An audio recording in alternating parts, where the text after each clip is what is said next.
안녕하세요. 저는 아들 하나, 딸 하나 예쁘게 키우고 있는 30대 워킹맘입니다. 짧다면 짧고 길다면 긴 사회생활을 해오면서 정말 다양한 사람들을 마주쳐 왔는데요. 세상에 눈을 씻고 찾아봐도 저희 시모 같은 사람은 없더라고요. 저는 오늘 아주 기가 막힌 저희 시모, 그리고 제 결혼 생활에 대한 이야기를 해보려고 합니다.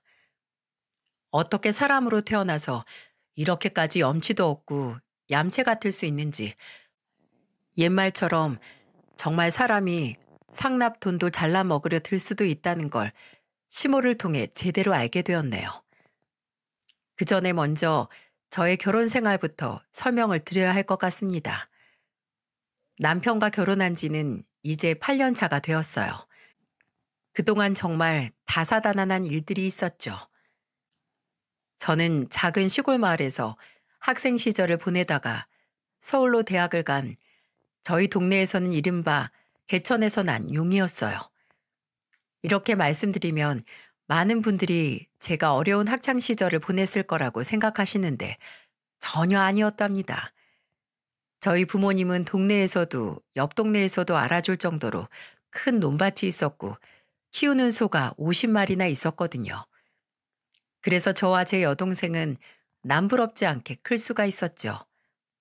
또 제가 서울에서 대학을 다닐 때에도 학비며 생활비를 부모님이 많이 대주셨답니다. 그 당시에 제가 틈틈이 아르바이트를 했던 건 제 용돈을 위해서였지 물질적으로 부족해서가 아니었던 거죠.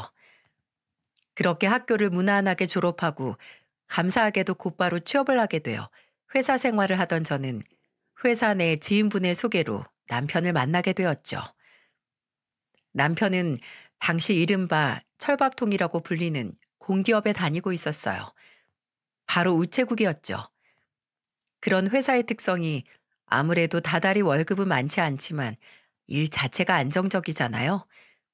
저희 남편도 딱 그런 분위기의 사람이었어요. 소박하지만 편안하고 안정감을 주는 사람이었죠. 그래서 저희는 연애 2년 만에 결혼에 꼴이 나게 되었고요. 당연히 저는 결혼을 하고 나서도 저희 앞에 평탄한 길만 펼쳐질 줄 알았습니다. 여러분이 생각해도 그럴 수밖에 없지 않나요?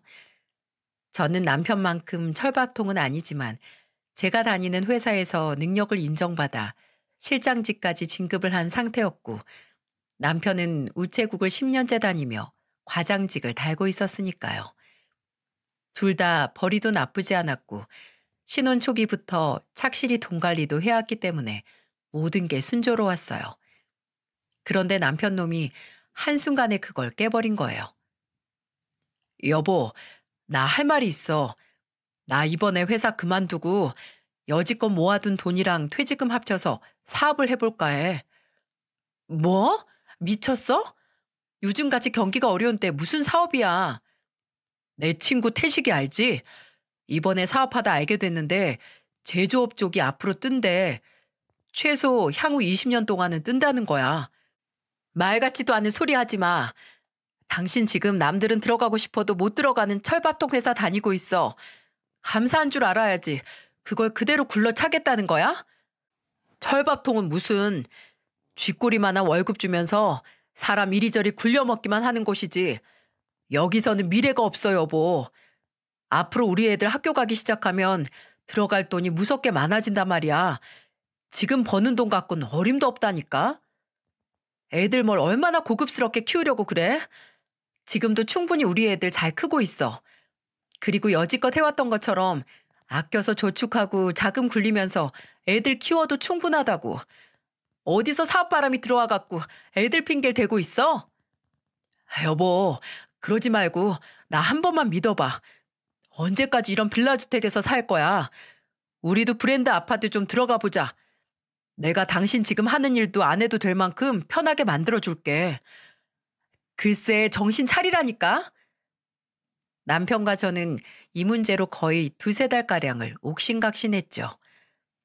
결국 남편의 일방적인 퇴사로 저는 두 손 두 발을 다 들 수밖에 없었답니다. 사실 이때 저는 이 남자랑 결혼한 게 잘한 짓인가 하는 회의감마저 들었어요. 아니, 아무리 의견차가 좁혀지지 않아도 그렇지. 어떻게 같이 사는 와이프한테 일절 말도 없이 사표서를 낼 수 있느냐 말이에요. 하지만 뭐 별 수 있나요? 이미 일은 벌어졌고 한순간의 회의감으로 제 애들을 아빠 없는 아이들로 만들 순 없는 노릇이니까요. 그래서 저는 일단은 양가 부모님한테는 이 일을 최대한 얘기하지 말자고 했어요. 그런데 남편의 형님 되시는, 그러니까 시숙이 어찌나 촉새인지 한 달 만에 온 집안이 다 알아버렸지 뭐예요. 당신은 비밀로 하자고 했으면 아무한테도 얘기하지 말아야지. 그걸 또 쪼르르 형한테 가서 바로 말을 해? 이 형이 예전에 사업에 발을 들인 적이 있으니까 조언 좀 구하려고 그랬던 거지. 참나, 이게 내 잘못이야? 형이 여기저기 퍼뜨리고 다닌 게 잘못이지? 당신 형 어마어마하게 촉새인 걸 당신이 몰랐어? 그렇게 사람 대하는 눈이 깜깜해서 사업은 어떻게 하겠다는 거야? 아유, 정말. 그리고 아니나 다를까 이 소식을 들은 시모는 남편에게 부랴부랴 달려와서는 글쎄 뭘 하는 줄 아시나요? 예, 너 이번에 퇴직금이랑 그동안 모았던 적금 싹 다 깨서 사업한다며. 그 돈 아직 다 쓴 거 아니지? 일단 우리한테 300만 줘라. 저번에 네 아빠랑 나 예순 환갑 때 여행도 못 보내줬었지? 이번에 비행기 싸게 많이 풀렸다더라. 우리 여행 좀 다녀오게 300만 다오. 자기 자식이 피 같은 돈으로 사업을 하겠다는데 말릴 생각이나 혹은 도와줄 생각은 안 하고 대뜸 손부터 내미는 것이었어요. 그 모습을 보자니 정말 기가 차더군요. 물론 시모의 그런 얌체 같은 성향을 제가 모르고 있었던 건 아닙니다. 하지만 그래도 그 전에 저희 부부가 누가 봐도 그렇게 큰 수입은 없을 땐 얌체짓이 그렇게 심하지는 않았거든요. 그런데 이때처럼 큰 돈이 들어오거나 이후 남편 사업이 잘 되는 등 돈 냄새를 조금이라도 풍기면 어김없이 나타나서 빨대를 꽂는 거예요. 네, 저희 남편의 사업은 생각보다 잘 되었어요. 초반에는 제가 그렇게 열심히 반대했던 게 머쓱해질 만큼 큰 돈이 들어오더군요. 그러자 남편은 제 앞에서 기가 살았는지 아주 어깨도 이만큼 높아지고 콧대도 하늘 높은 줄 모르고 높아졌어요. 그러더니 사람이 아주 달라지더라고요. 어느 날은 이 사람이 말도 없이 늦게 왔길래 왜 연락도 없이 늦게 오냐고 물었습니다. 그랬더니 남편이 제게 어째는 줄 아세요? 아유, 남자가 사업하다 보면 좀 늦을 수도 있지. 뭘 매번 그렇게 캐묻고 귀찮게 하는 거야? 자, 여기. 이걸로 알아서 시간 보내. 이렇게 퉁명스럽게 얘기하면서 지갑에서 돈 뭉치를 꺼내주는 게 아니겠어요? 이 사람이 돈을 벌더니 아주 겉멋이 단단히 들었구나 싶어서 저는 그때 또 한 번 이 결혼 생활에 회의감이 들게 되었죠. 어쨌든 그 당시 남편은 정말로 돈을 쓸어 모으고 있었던 건 사실이었어요. 그리고 언젠가 제가 말했던 것처럼 브랜드 아파트로 이사까지 하게 되었죠. 그럼에도 불구하고 저는 남편의 허세에 불안하기만 했답니다. 그런데 이때 남편의 허세를 가장 많이 이용해 먹은 사람이 누구였는 줄 아세요? 네, 맞아요. 바로 남편의 어머니 시모였어요. 그전에는 그래도 나름 눈치를 보면서 돈을 요구하더니 이때는 아예 대놓고 과욕을 부리기 시작했죠. 예를 들면 명절 같은 때에도 그랬어요. 명절에 가족들이 다 같이 모인 자리에서 저희 부부가 용돈을 드리면 얼마를 드리든 어김없이 이런 말을 했습니다. 에휴, 넌 돈도 잘 번다는 애가 명절 선물이 50만 원이 뭐니 50만 원이. 저 앞 빌라에 그 국밥집 사장, 거기 큰아들은 꼬박꼬박 100만 원씩 꽂아준다더라. 그분은 대기업 임원이시잖아요, 어머님. 그리고 저희도 100만 원 드린 건데요. 아니, 거긴 국밥집 사장 한 명인데도 100만 원을 받는다고. 그 사장 남편은 옛날에 돌아가시고 없잖니. 그런데 우리는 네 시애비도 멀쩡히 살아있고 엄연히 입이 두 갠데 이렇게 꼴랑 100만 원 들고 오면 결국 인당 50만 원인 거 아니니? 그렇게 수학 계산이 안 돼? 어머니, 그 집 큰아들은 애가 없지만 저희는 애가 둘이에요. 게다가 연년생이라 곧 있으면 나란히 학교 들어갈 거고요. 애 키우는데 들어가는 돈이 얼만데 지금 수중에 있는 돈을 어머님, 아버님 용돈으로 다 쓰라는 말씀이세요? 뭐?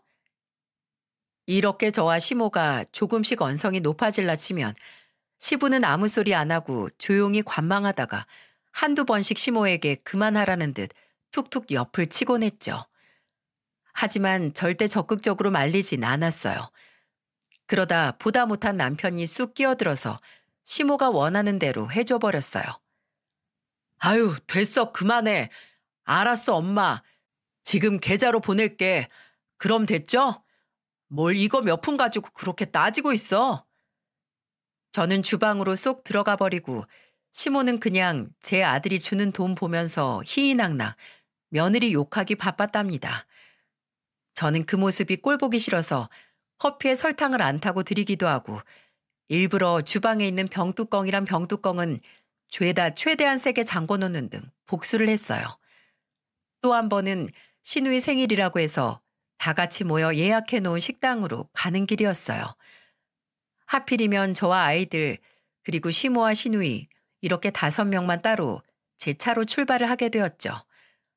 그런데 뒷좌석에 앉은 시모가 어김없이 그러는 겁니다. 예, 요즘 음식물 쓰레기도 자동으로 처리해주는 게 있다더라. 설거지하다가 그냥 흘려내리기만 하면 된대. 아, 그거 하나 딱 설치하면 좋을 텐데. 요즘 무릎도 시리고 영 몸이 좋지가 않어.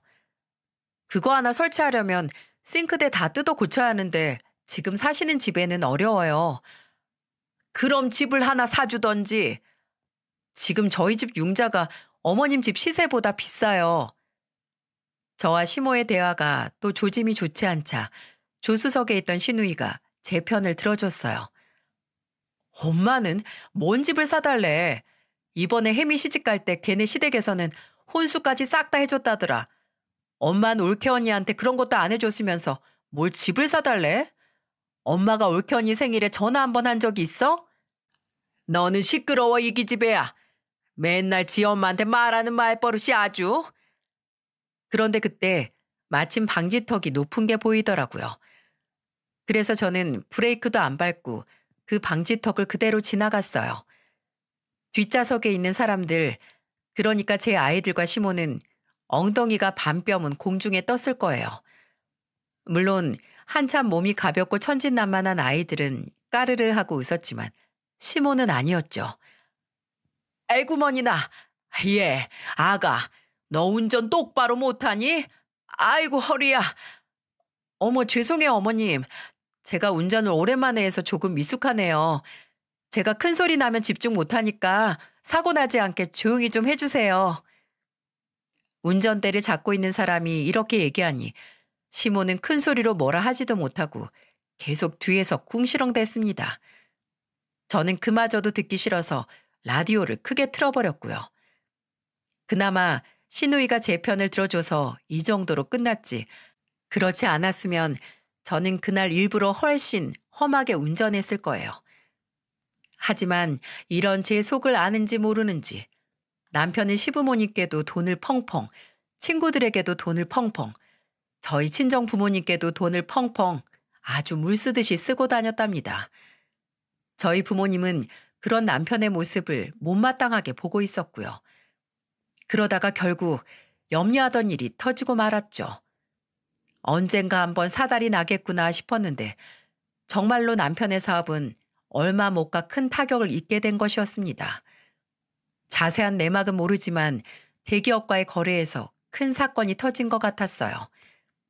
그래서 남편은 한동안 정말 말 그대로 눈코 뜰 새도 없이 뛰어다니며 어떻게든 수습을 해보려고 했던 모양이었어요. 그런데 그게 잘 안 됐는지 어느 날부턴가 아예 출근을 안 하더라고요. 당신 뭐해? 오늘 출근 안 해? 나가면 뭐해? 이제 다 끝났는데. 당신 직원들은? 그럼 당신 사무실은 어쩌고? 대책 없이 회사 안 나가면 장땡이야? 정신 차려 이 사람아. 지금 내가 나가도 내가 할 수 있는 게 아무것도 없다고. 그럼 적어도 피해를 최소화하려고 해봐야지. 접을 때 접더라도 최대한 덜 피해보고 접어야 할 거 아니야. 지금 빚이 얼만데. 아이, 몰라. 나 좀 내버려둬.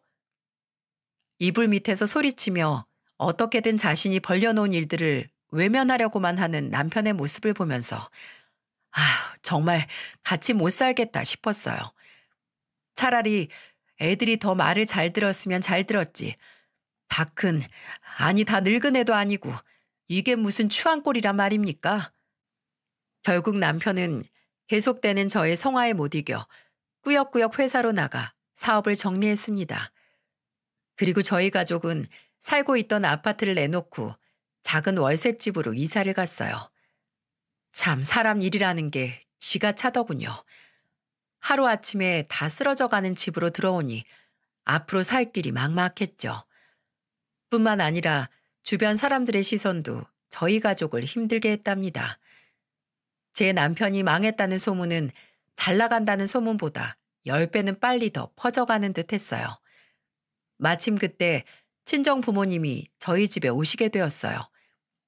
두 분이 서울로 올라오신 건 엄마가 급작스레 몸이 안 좋아지셔서 서울에 있는 큰 병원에서 정밀 검사를 받아야만 했기 때문이었죠. 그 얘기를 듣고 얼마나 무서웠는지 몰라요. 왜 불행은 한꺼번에 들이닥친다고 하잖아요. 지금 제가 도와줄 수도 없는데 저희 엄마가 큰 병이라도 걸리면 어떡하지 싶어서 걱정이 이만저만이 아니었답니다. 그런데 제가 엄마 걱정을 하느라 미처 신경 쓰지 못했던 것이 있었어요. 바로 새로 이사간 저희 집 상태였어요. 처음 저희 집을 본 부모님은 경악을 금하지 못하셨어요.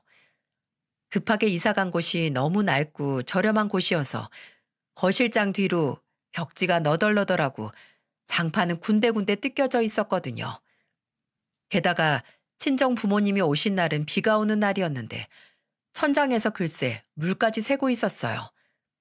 아빠는 무서운 표정으로 제 남편을 불렀어요. 자네, 나랑 얘기 좀 하세.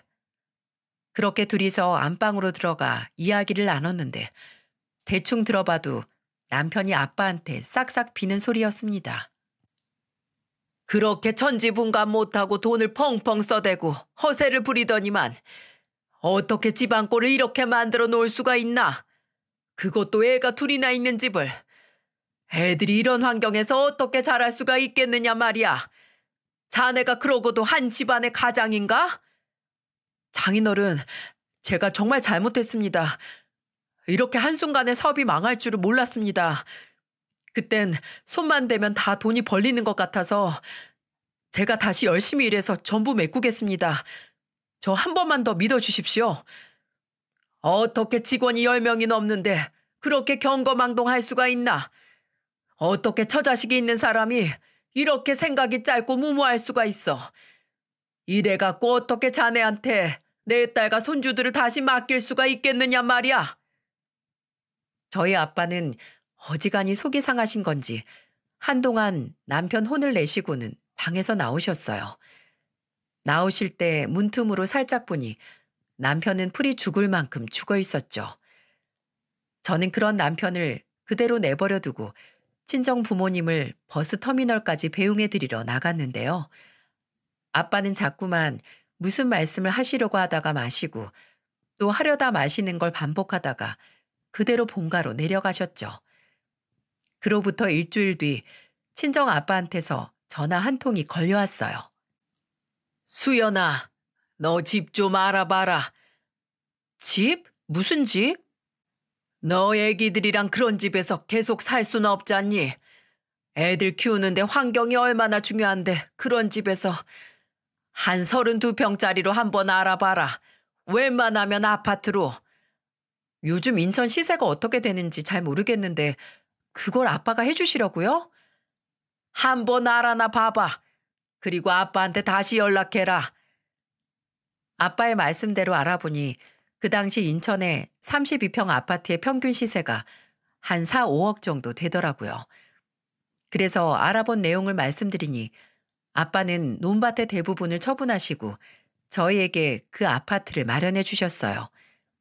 저희 아빠가 평생을 관리해왔던 논밭이었는데 당신 딸과 손주들을 위해 처분하셨다고 하니 전 마음이 정말 좋지 않았고 동시에 너무나 감사했죠. 그래서 그 아파트를 계약한 날 바로 남편과 함께 본가로 내려가 친정 부모님께 감사하다고 큰절을 올렸습니다. 특히나 남편은 장인어른이 정말 생명의 은인이라며 울먹거렸죠. 그런데 그런 저희 남편에게 아빠가 딱 이렇게 말씀을 하시는 겁니다. 내 딸과 내 손주들을 위한 집인데 자네가 왜 감사 인사를 하나? 아빠의 말을 듣고 남편은 뒤통수를 세게 한 대 맞은 듯 네? 하며 눈이 동그래지더군요.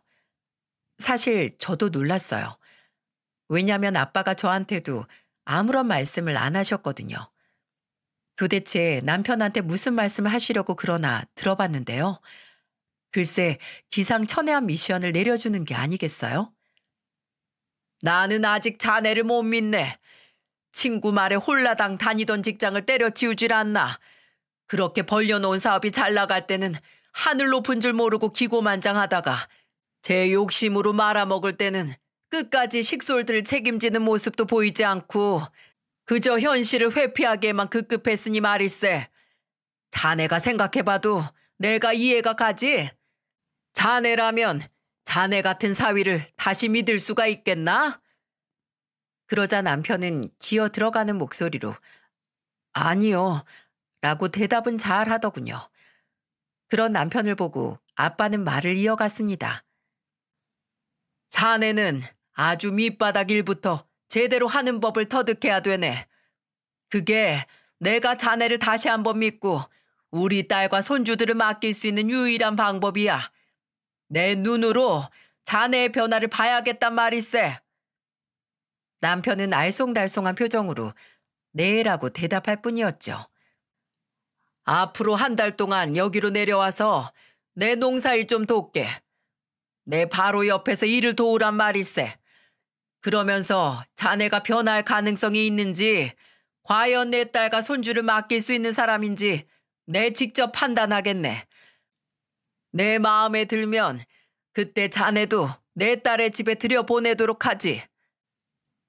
친정 아빠의 청천벽력 같은 말을 들은 남편의 얼굴은 그야말로 염라대왕을 본 표정이었죠. 곧바로 울상이 된 남편은 자신은 한 번도 농사일을 해본 적이 없다고 변명했는데 그마저도 저희 아빠의 말에 쏙 들어가고 말았답니다. 그럼 사업은 해본 일이라서 뛰어들었나? 그렇게 꼼짝없이 아빠의 농사일을 돕게 된 남편은 감사 인사를 드리러 간 그날 그대로 본가에 머물게 되었고 저와 아이들만 다시 인천으로 올라오게 되었어요. 사실 저는 아빠가 나서서 남편을 혼쭐 낸다고 했을 때 내심 얼마나 좋아하는지 몰라요. 솔직히 그 시기에는 남편에 대한 정이란 정은 전부 다 떨어진 상태였거든요.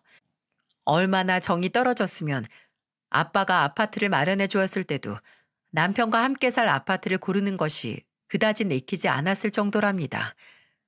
그래서 남편을 본가에 떨구고 혼자 인천으로 올라올 때 얼마나 가뿐한 마음이었는지 몰라요. 그날 이후로 저희 아빠는 남편을 아주 혹독하게 일을 시키는 것 같았습니다. 어떻게 알았냐고요? 바로 저희 아빠가 보내준 수많은 사진들 때문이랍니다. 매일 저녁 아빠는 그날 제 남편이 고생하느라 땀 범벅이 된 사진, 울상의 사진 등을 보내주셨거든요. 그중에는 똥 묻은 속꼬리에 얼굴을 정통으로 맞거나 다리가 풀려 논두렁에 고꾸라지는 등 정말 우스꽝스러운 사진도 포함되어서 얼마나 배꼽을 잡고 웃었는지 모른답니다. 아주 10년 묵은 채증이 싹 가시는 것도 같았죠. 아무래도 저희 아빠가 남편에게 쌓인 저의 감정을 알고 일부러 더욱 혹독하게 일을 시키고 저에게 사진을 보내주는 것 같았네요. 아닌 게 아니라 남편은 실제로 많은 변화를 보이긴 했습니다. 처음에는 자기 몸이 힘들다고 징징거리는 연락이 전부였는데요. 예를 들면 이런 식으로 말이죠. 여보, 오늘 모내기 하는데 나 허리 끊어지는 줄 알았어. 해가 어찌나 센지 글쎄 내 피부가 홀랑 다 벗겨졌다니까. 여보, 소들이 왜 이렇게 말을 안 듣지? 왜 이렇게 힘은 또 세냔 말이야. 아휴, 얘네 씻기고 먹이는데 내가 아주 피골이 상접하게 생겼어. 여보, 장인어른한테 나 조금만 봐달라고 하면 안 돼? 시간이 너무 안 가. 나 너무 힘들어. 여보, 나 좀 살려줘. 하지만 저는 남편이 아무리 우는 소리를 해도 단호하게 굴었어요. 절대 그 어리광을 받아주지도 않았고요. 그런데 놀랍게도 한 2주쯤 지나니까 남편의 일방적인 연락은 진지한 고해성사로 바뀌는 겁니다. 여보, 생각해보니 내가 그동안 얼마나 철이 없었는지 알겠어. 장인어른은 이 힘든 일을 몇십 년 동안 하루도 빠짐없이 하시면서 당신과 처제를 키워내셨는데 나는 도대체 그동안 뭐하고 산 건지 모르겠어. 여보, 오늘은 송아지 한 마리가 태어났는데 우리 애들 생각이 나더라고. 소가 송아지를 낳는데 얼마나 힘들어하던지 당신 생각도 나고 말이야. 당신도 그동안 나 때문에 고생이 너무 많았지. 미안해. 내가 다 미안해. 아무래도 아빠가 육체적인 노동만 시킨 게 아니라 정신교육까지 한꺼번에 시켜주시는 것 같았죠. 얼마나 저희 남편이 정신력이 연약했으면 그랬겠어요. 그런 친정아빠한테 제가 얼마나 감사했는지 몰라요. 그 한 달 동안 저는 오히려 평온한 시간을 보내며 저도 저 나름대로의 힐링 시간을 보낼 수 있었답니다. 그렇게 약속했던 한 달이 지나고 남편을 다시 만나러 갔는데요. 그동안 얼마나 고생을 했는지 남편은 아예 못 알아볼 정도로 새카맣게 탔고 훨씬 더 건강해진 모습이었어요. 게다가 집에 도착한 저를 발견하고는 얼마나 반가워했는지 몰라요. 여보, 너무 오랜만이야. 오느라 많이 힘들었지? 짐 이리 줘. 내가 들고 갈게. 그 전에 남편에게선 볼 수 없었던 듬직함이 생겼달까요? 그뿐만이 아니라 저녁에 엄마가 식사를 준비할 때도 옆에서 돕고 손수 상을 차리는 등 사람이 굉장히 부지런해졌더군요. 이런 모습들이 이미 하루 이틀이 아닌 듯 친정 엄마 아빠는 익숙해 보였고요. 그리고 결국 저희 아빠는 마음의 문을 다시 한번 여신 것 같았습니다. 그날 그 식사 자리에서 아빠는 남편에게 아파트에 같이 들어가 살아도 좋다는 허락을 해주셨거든요. 그래, 자네도 그동안 고생 많았네. 여기서 나랑 함께 지내며 배운 것들 쉽게 까먹지 말어. 여차하면 다시 여기로 불러와서 그때는 내 석 달을 함께 지낼 테니 오늘은 마음껏 먹고 쉬고 함께 들어가 살도록 하게. 네, 장인어른, 정말 감사합니다. 그리고 그 논밭 팔아서 나온 돈이 좀 남을 거야. 아파트 잔금 치르고 남는 돈은 자네 빚 메꾸는 데 쓰게. 아이고, 아닙니다, 장인어른. 그건 제 힘으로 다시 메꾸겠습니다. 잔말 말고 내가 말한 대로 하게. 사람이 다시 재기하려면 첫 시작도 중요한 법이야. 마이너스에서 다시 시작하는 것보다야 0점에서 다시 시작하는 게 우리 손주들 잘 키워내기에 훨씬 더 좋을 것 아닌가? 네, 감사합니다, 장인어른. 장인어른이 주신 아파트와 돈 정말 허투루 쓰지 않겠습니다. 아파트는 내 딸 명일세. 자네가 허투루 하고 말고 할 건 없어.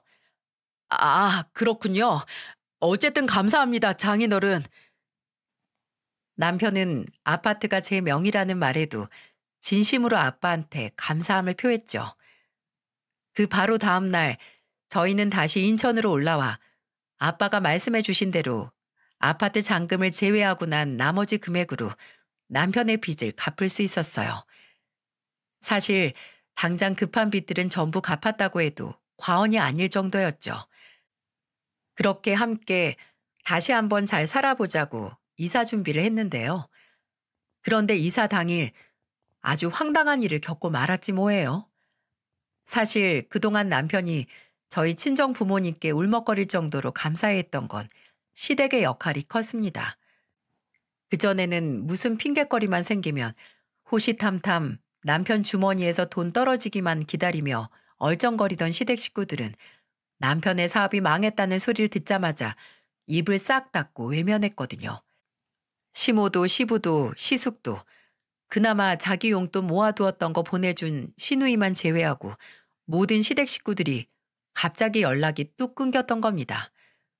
그러니 남편이 느꼈던 배신감은 말로 못할 정도였고요. 그렇게 쥐죽은 듯 조용하던 시댁에서 연락이 다시 오게 된 건 바로 이사 날이었어요. 한창 이사하느라 바쁜 와중에 전화를 걸어 대충 네네 하고 받았는데 그게 시모였어요. 예, 너 이사한다는 집이 어디니? 네? 아, 몇 동 몇 호냐고. 갑자기 그게 왜 궁금하세요? 저희한테 또 무슨 얌체짓을 하시려고요? 너는 어른한테 말버릇이 그게 뭐냐? 됐고, 아, 저기니? 105동? 네? 어머니 지금 그 아파트 안에 계세요? 빨리 와라. 이 늙은이 길바닥에 기다리게 하지 말고. 저는 정말 기함을 할 노릇이었어요. 아니, 도대체 우리 집에 뭘 빼먹을 게 남았다고 아침 대바람부터 난리인지 겁이 나기까지 하더군요. 이삿짐을 전부 싣고 새 아파트에 도착하니 눈앞에 보이는 광경에 정말 힘이 턱 하고 풀렸습니다. 정말이지 눈으로 보고도 믿기지가 않는 광경이었어요. 글쎄 시모가 자기 집 짐을 전부 싸들고 온 겁니다. 어머님, 도대체 이게 다 뭐예요? 뭐긴, 너희 오늘 이사한다며. 거기 우리도 같이 살기로 했잖아.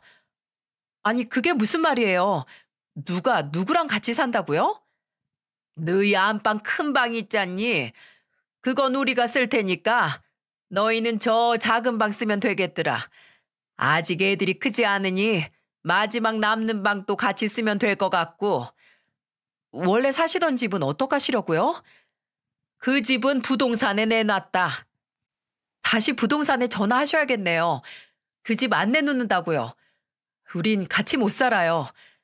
저희 부모님이 해주신 집에 어머님 아버님이 들어와서 산다뇨. 그리고 이런 얘기를 미리 하는 것도 아니고 대뜸 짐부터 싸와서 들여보내달라는 게 도대체 무슨 경우예요? 미리 얘기를 안 했다니? 네 남편한테 못 들었니? 내가 지난주에 연락해서 합가하자 그랬잖니. 여기 아저씨, 이 짐부터 옮겨주세요. 아니요, 아저씨. 이 짐들은 싹 무시하고 지금 저희가 싣고 온 짐만 올려주세요. 여기 제 명의로 된 제 집이고 오늘 비용도 제가 드려요. 저 아줌마 말은 싹 다 무시하세요. 뭐? 아줌마? 이게 보자 하니까 네 시애미한테 대체 무슨 말버릇이야? 더 험한 소리 듣기 전에 얼른 짐 빼세요. 돌아가시라고요. 저는 정말 화가 머리끝까지 나서 무슨 짓이라도 저지를 것만 같았어요. 사람이 극도로 화가 나면 눈앞이 번쩍거릴 정도로 혈압이 오른다는 걸 그때 처음 알았죠. 제가 화가 난 건 제 남편 때문이었어요. 불과 며칠 전까지만 해도 저희 친정 부모님 앞에서 눈물을 비치며 잘 살겠다고 해놓고 저한테도 분명 앞으로 잘하겠다고 그렇게 구구절절 얘기해놓고 일주일 전에 시모에게 온 연락을 미리 말 안 했다는 게 너무나 괘씸했죠. 그런데 그렇게 분노로 활활 타오르는 제게 시모는 아예 기름을 들이붓더군요.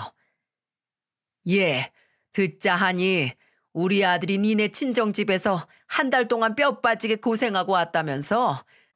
너네 아버지, 그 사돈 어르신이 우리 아들을 쥐잡듯이 잡았다는데 그럼 나도 이참에 며느리 교육 좀 제대로 시켜볼란다. 너 예전부터 아주 말끝마다 파락파락 대드는 게 버르장머리가 아주 잘못됐어.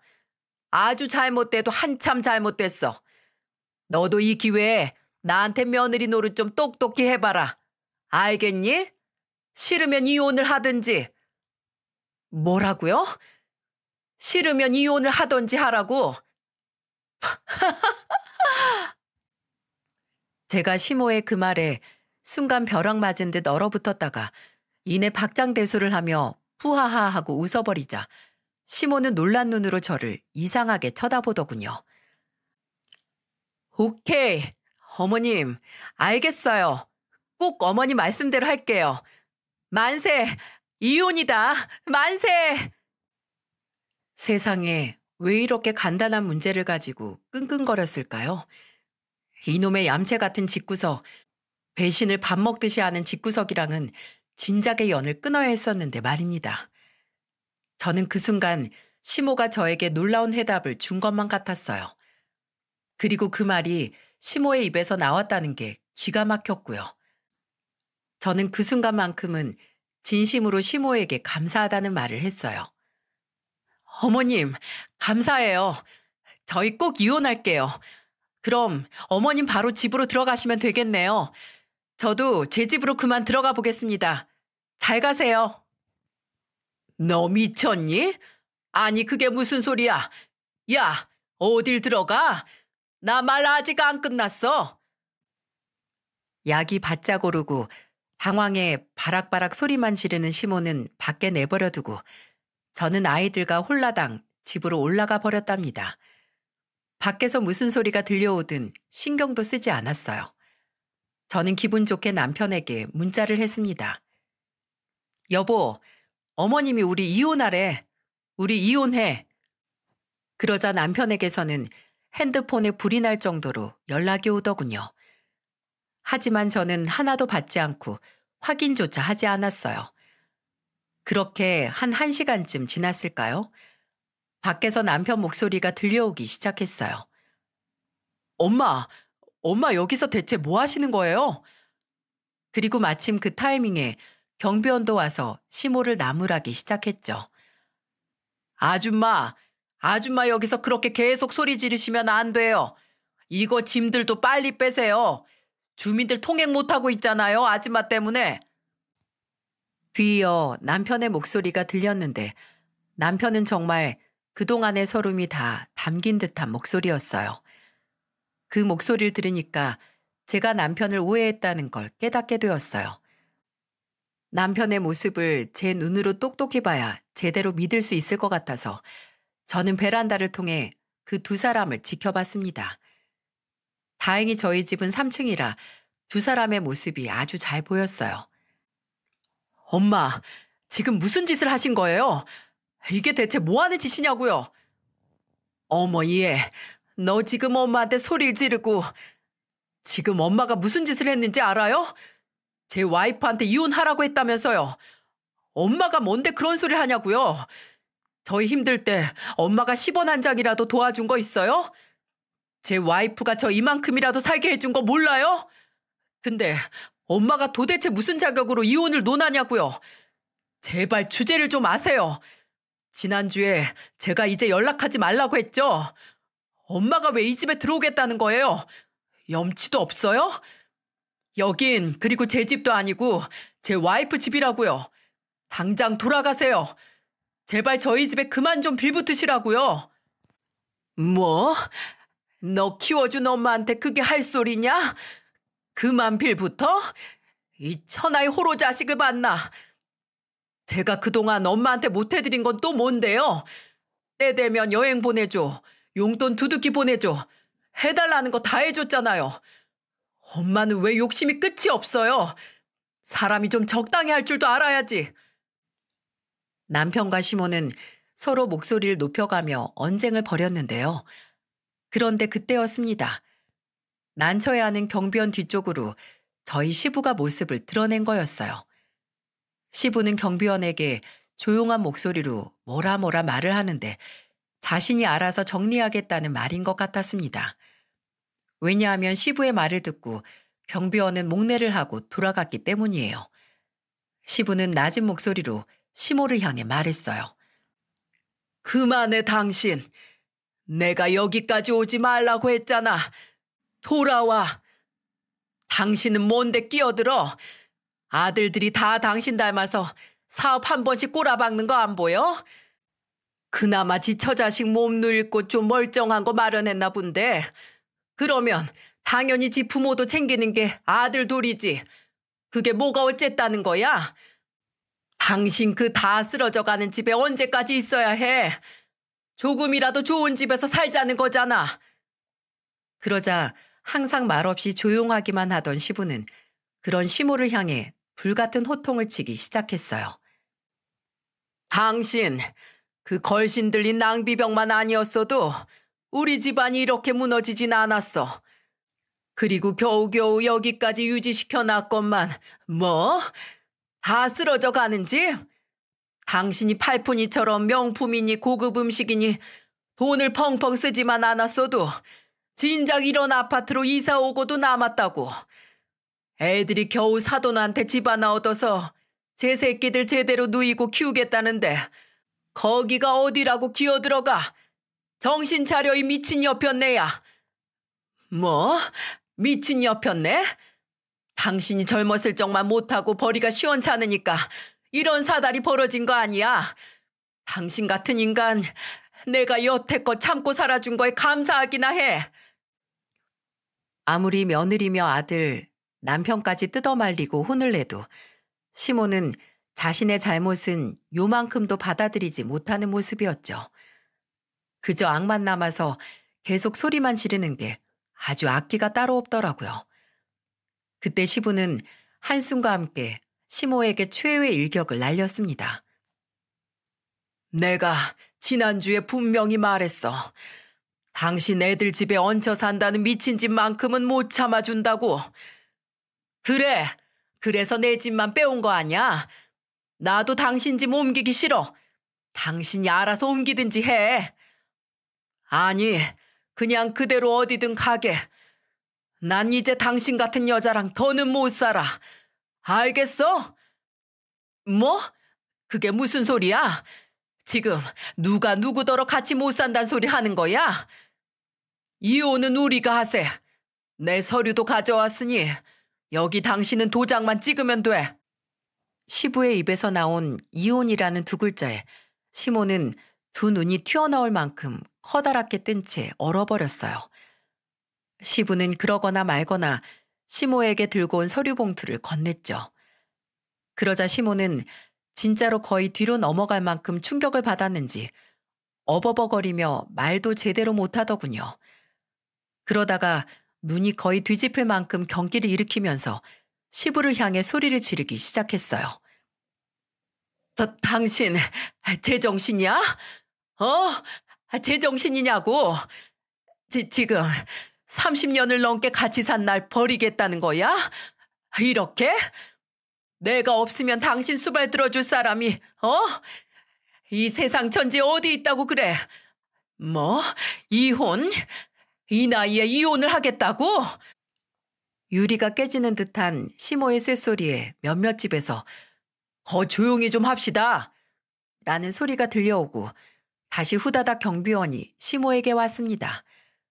그런데 이번에는 혼자가 아니었죠. 경비원의 뒤에는 경찰관 2명이 함께였어요.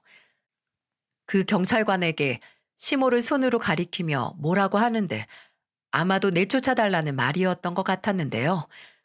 그 모습을 보고 시부가 그 경찰관들에게 다가가 또 뭐라 잠시 말을 하더군요.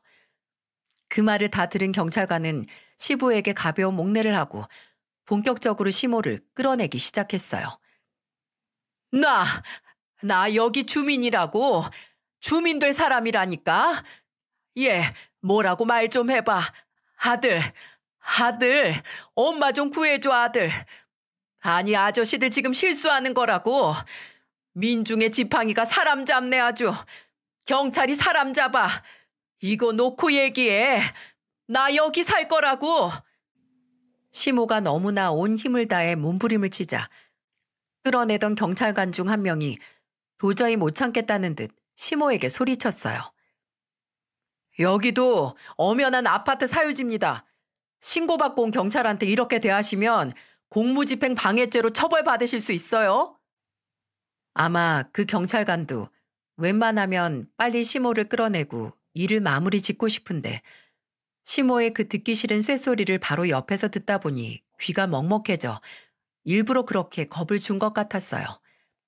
왜냐면 시모에게 경고를 하면서도 그 틈을 타 귀를 막는 모습을 봤거든요. 경찰관의 말에 시모는 겁을 먹었는지 곧바로 비 맞은 똥개 마냥 꼬리를 내리더군요. 그렇게 경찰관에게 끌려가는 시모의 처량한 모습이 제가 본 시모의 마지막 모습이었답니다. 이 사건으로 인해 남편도 많이 놀랐지만 저 역시 상당히 많이 놀랐어요.